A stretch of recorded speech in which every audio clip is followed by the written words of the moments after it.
Merhaba arkadaşlar. Hayırlı olsun inşallah. Hayırlı olsun. Hayırlı olsun. Kolay gelsin. Başarılar diliyoruz. Merhaba. Kolay gelsin. Huzur içinde güzel bir seçim olsun inşallah. İnşallah. Kimsenin hakkı kimseye geçmeden vatandaşın iradesi neyse öyle sandığa yansısın inşallah. Sizler de önemli bir iş yapıyorsunuz. Allah yardımcınız olsun.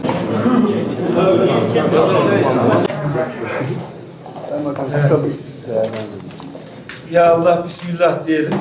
Huzur içinde güzel bir seçim olsun inşallah.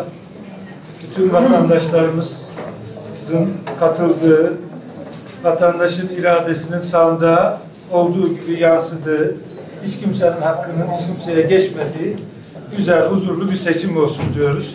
Tamam. Buyurun. Değerli arkadaşlar, az önce vatandaşlık görevimizi yaptık, oylarımızı kullandık.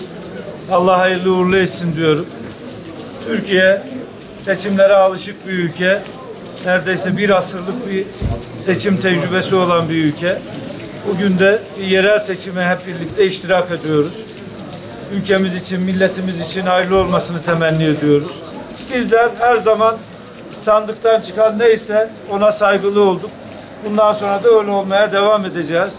Vatandaşımızın iradesi, kararı neyse başımızın gözümüzün üstünde diyoruz. Bingöl'ümüz için, ülkemiz için vatandaşımızın kararını bekleyeceğiz.